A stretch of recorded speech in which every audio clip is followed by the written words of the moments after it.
"Do you remember the time when I jammed your car?" Don Juan asked casually.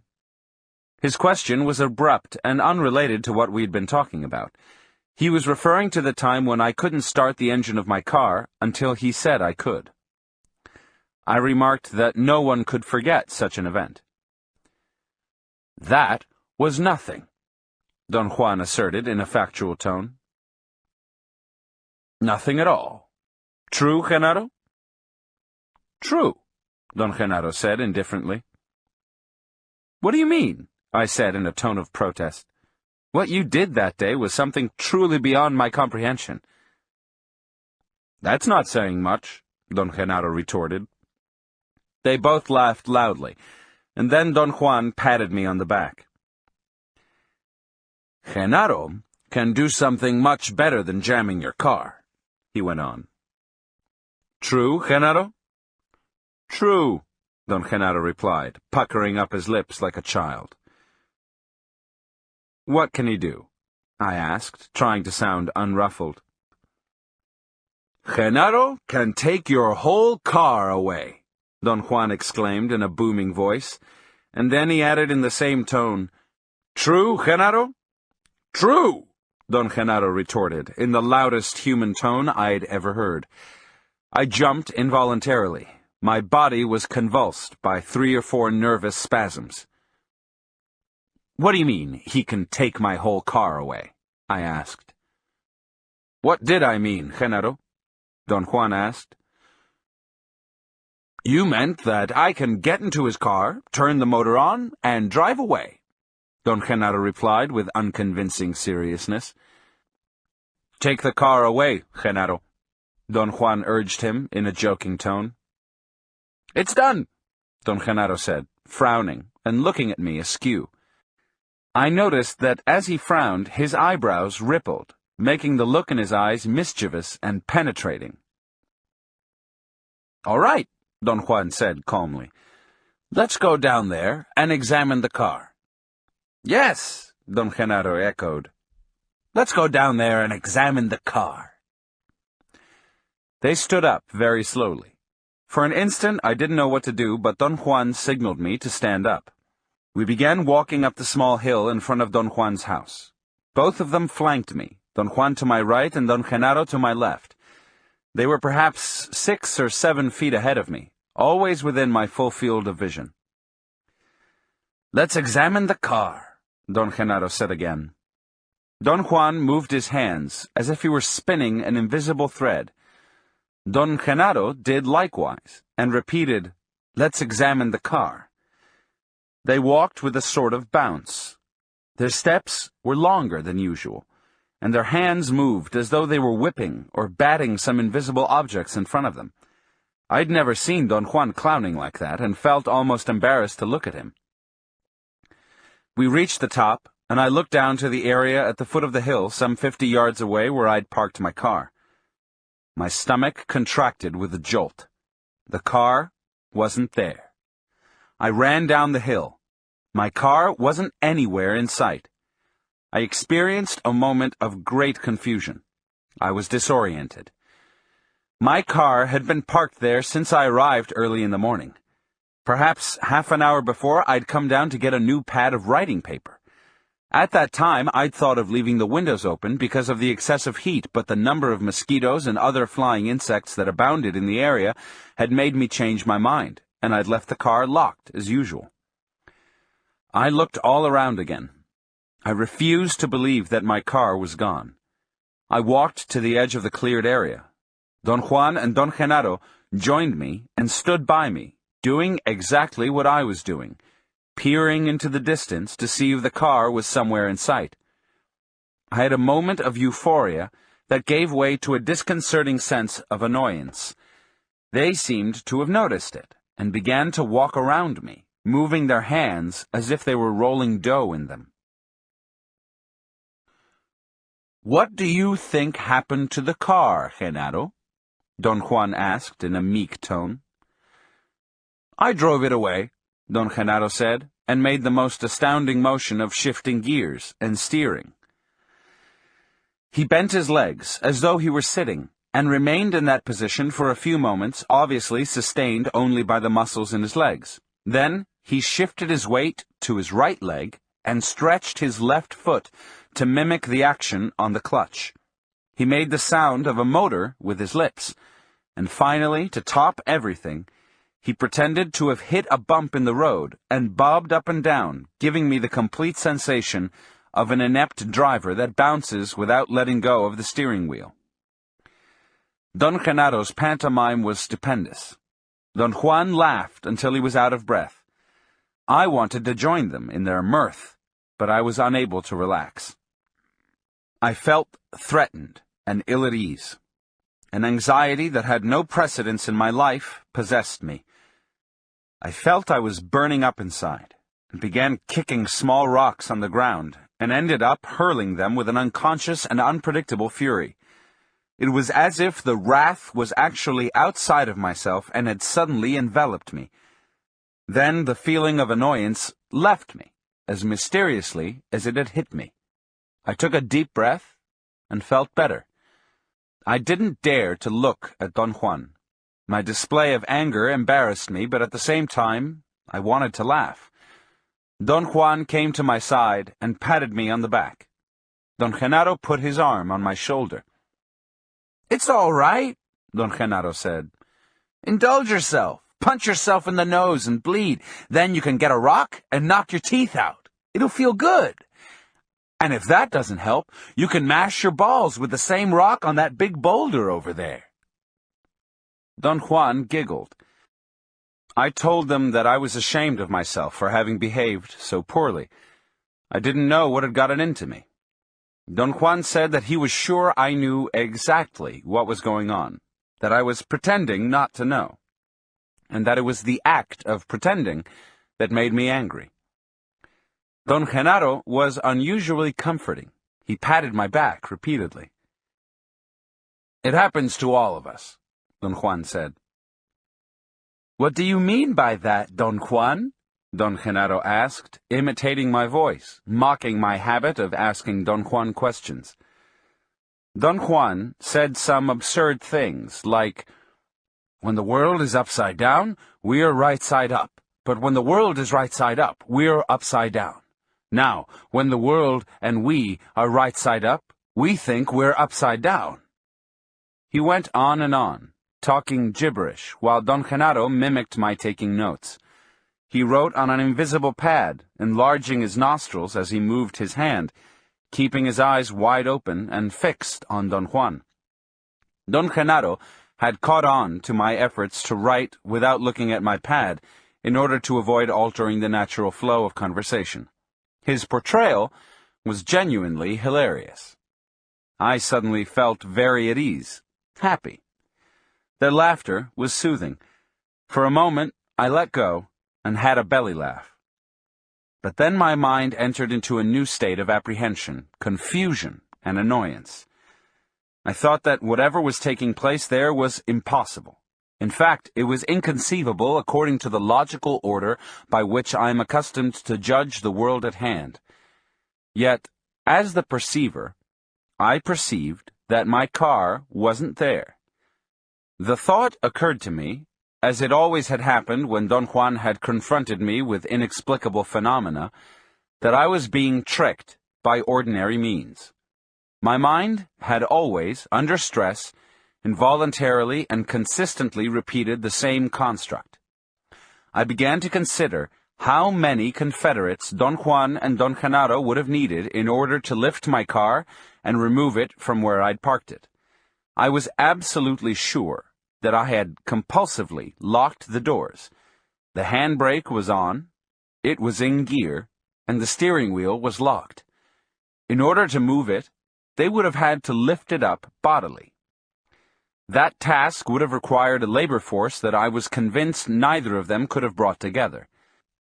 Another possibility was that someone in agreement with them had broken into my car, wired it, and driven it away. To do that would have required a specialized knowledge that was beyond their means. The only other possible explanation was that perhaps they were mesmerizing me. Their movements were so novel to me and so suspicious that I entered into a spin of rationalizations. I thought that if they were hypnotizing me, I was then in a state of altered consciousness. In my experience with Don Juan, I had noticed that in such states, one is incapable of keeping a consistent mental record of the passage of time. There had never been an enduring order in matters of passage of time in all the states of non-ordinary reality I had experienced, and my conclusion was that if I kept myself alert, a moment would come when I would lose my order of sequential time, as if, for example, I were looking at a mountain at a given moment, and then, in my next moment of awareness, I found myself looking at a valley in the opposite direction, but without remembering having turned around. I felt that if something of that nature would happen to me, I could then explain what was taking place with my car as, perhaps, a case of hypnosis. I decided that the only thing I could do was to watch every detail with excruciating thoroughness. "Where's my car?" I asked, addressing both of them. "Where's the car, Genaro?" Don Juan asked, with a look of utmost seriousness. Don Genaro began turning over small rocks and looking underneath them. He worked feverishly over the whole flat area where I had parked my car. He actually turned over every rock. At times he would pretend to get angry and would hurl the rock into the bushes. Don Juan seemed to enjoy the scene beyond words. He giggled and chuckled and was almost oblivious to my presence. Don Genaro had just finished hurling a rock in a display of sham frustration when he came upon a good-sized boulder, the only large and heavy rock in the parking area. He attempted to turn it over, but it was too heavy and too deeply embedded in the ground. He struggled and puffed until he was perspiring. Then he sat on the rock and called Don Juan to help him. Don Juan turned to me with a beaming smile and said, "Come on, let's give Genaro a hand." "What's he doing?" I asked. "He's looking for your car," Don Juan said in a casual and factual tone. "For heaven's sake, how can he find it under the rocks?" I protested. "For heaven's sake, why not?" Don Genaro retorted, and both of them roared with laughter. We couldn't budge the rock. Don Juan suggested that we go to the house and look for a thick piece of wood to use as a lever. On our way to the house, I told them that their acts were absurd and that whatever they were doing to me was unnecessary. Don Genaro peered at me. "Genaro's a very thorough man," Don Juan said with a serious expression. "He's as thorough and meticulous as you are. You yourself said that you never leave a stone unturned. He's doing the same." Don Genaro patted me on the shoulder and said that Don Juan was absolutely right and that, in fact, he wanted to be like me. He looked at me with an insane glint and opened his nostrils. Don Juan clapped his hands and threw his hat to the ground. After a long search around the house for a thick piece of wood, Don Genaro found a long and fairly thick tree trunk, a part of a house beam. He put it across his shoulders, and we started back to the place where my car had been. As we were going up the small hill and were about to reach a bend in the trail from where I could see the flat parking area, I had a sudden insight. It occurred to me that I was going to find my car before they did, but when I looked down, there was no car at the foot of the hill. Don Juan and Don Genaro must have understood what I had had in mind and ran after me, laughing uproariously. Once we got to the bottom of the hill, they immediately went to work. I watched them for a few moments. Their acts were incomprehensible. They weren't pretending that they were working. They were actually immersed in the task of turning over a boulder to see if my car was underneath. That was too much for me, and I joined them, They puffed and yelled, and Don Genaro howled like a coyote. They were soaked in perspiration. I noticed how terribly strong their bodies were, especially Don Juan's. Next to them, I was a flabby young man. Very soon, I was also perspiring copiously. Finally, we succeeded in turning over the boulder, and Don Genaro examined the dirt underneath the rock with the most maddening patience and thoroughness. "No, it isn't here," he announced. That statement brought both of them down to the ground with laughter. I laughed nervously. Don Juan seemed to have true spasms of pain, and covered his face and lay down as his body shook with laughter. "In which direction do we go now?" Don Genaro asked after a long rest. Don Juan pointed with a nod of his head. "Where are we going?" I asked. "To look for your car," Don Juan said, and didn't crack a smile. They again flanked me as we walked into the brush. We'd only covered a few yards when Don Genaro signaled us to stop. He tiptoed to a round bush a few steps away, looked in the inside branches for a few moments, and said that the car wasn't there. We kept on walking for a while, and then Don Genaro made a gesture with his hand to be quiet. He arched his back as he stood on his toes and extended his arms over his head. His fingers were contracted like a claw. From where I stood, Don Genaro's body had the shape of a letter S. He maintained that position for an instant, and then virtually plunged headfirst on a long twig with dry leaves. He carefully lifted it up and examined it, and then again remarked that the car wasn't there. As we walked into the deep chaparral, he looked behind bushes and climbed small palo verde trees to look into their foliage, only to conclude that the car wasn't there either. Meanwhile, I kept a most meticulous mental record of everything I touched or saw. My sequential and orderly view of the world around me was as continuous as it had always been. I touched rocks, bushes, trees. I shifted my view from the foreground to the background by looking out of one eye and then out of the other. By all calculations, I was walking in the chaparral as I had done scores of times during my ordinary life. Next, Don Genaro lay down on his stomach and asked us to do likewise.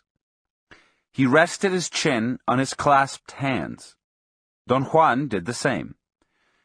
Both of them stared at a series of small protuberances on the ground that looked like minute hills. Suddenly, Don Genaro made a sweeping movement with his right hand and clasped something. He hurriedly stood up, and so did Don Juan. Don Genaro held his clasped hand in front of us and signaled us to come closer and look. Then he slowly began to open his hand. When it was half open, a big black object flew away.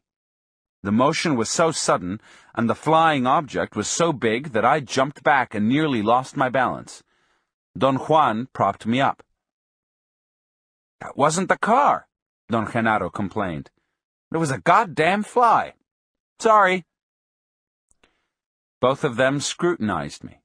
They were standing in front of me, and weren't looking directly at me, but out of the corners of their eyes. It was a prolonged look. "It was a fly, wasn't it?" Don Genaro asked me. "I think so," I said. "Don't think," Don Juan ordered me imperiously. "What did you see?" "I saw something as big as a crow flying out of his hand," I said. My statement was congruous with what I had perceived and wasn't intended as a joke, but they took it as perhaps the most hilarious statement that anyone had made that day. Both of them jumped up and down and laughed until they choked. "I think Carlos has had enough," Don Juan said. His voice sounded hoarse from laughing. Don Genaro said that he was about to find my car, that the feeling was getting hotter and hotter. Don Juan said we were in a rugged area, and that to find the car there was not a desirable thing. Don Genaro took off his hat and rearranged the strap with a piece of string from his pouch. Then he attached his woolen belt to a yellow tassel affixed to the brim of his hat. "I'm making a kite out of my hat," he said to me.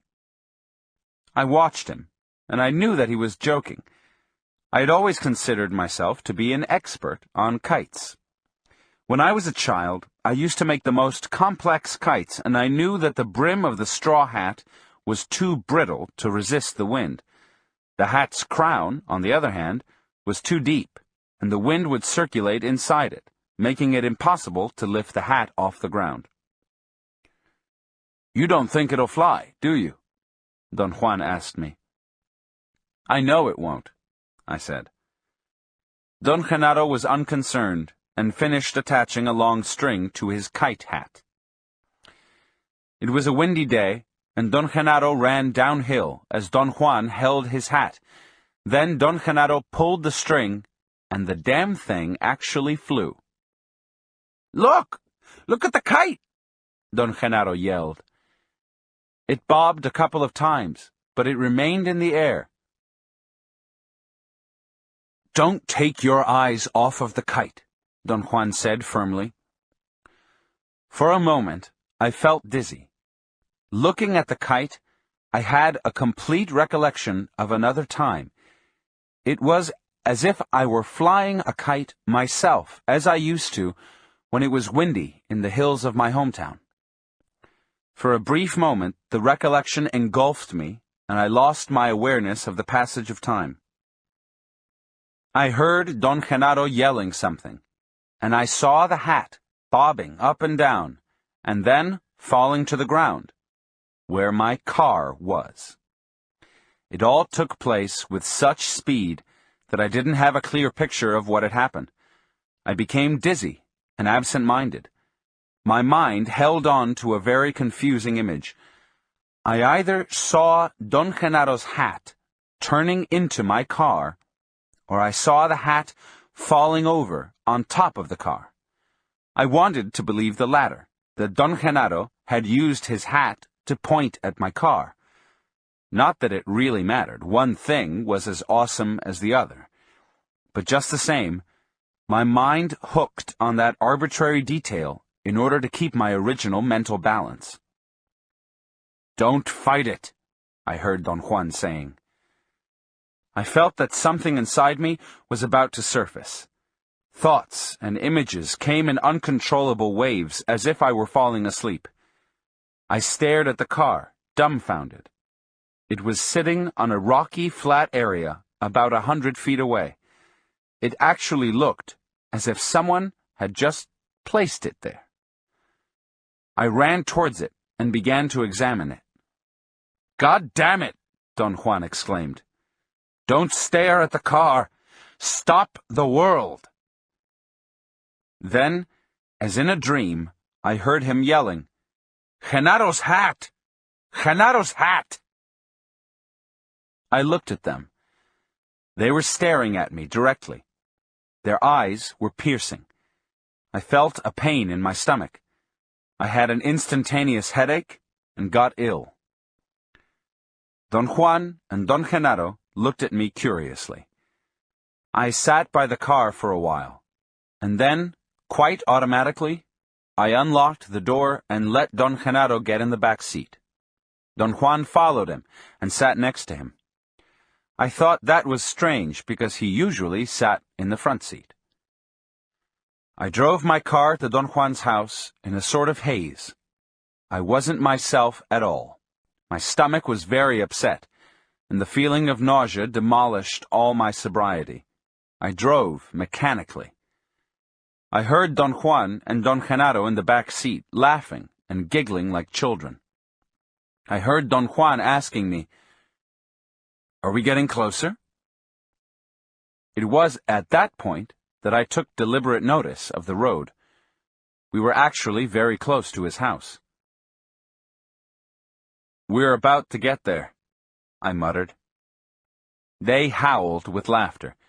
They clapped their hands and slapped their thighs. When we arrived at the house, I automatically jumped out of the car and opened the door for them. Don Genaro stepped out first and congratulated me for what he said was the nicest and smoothest ride he'd ever taken in his life. Don Juan did the same. I didn't pay much attention to them. I locked my car and barely made it to the house. I heard Don Juan and Don Genaro roaring with laughter before I fell asleep.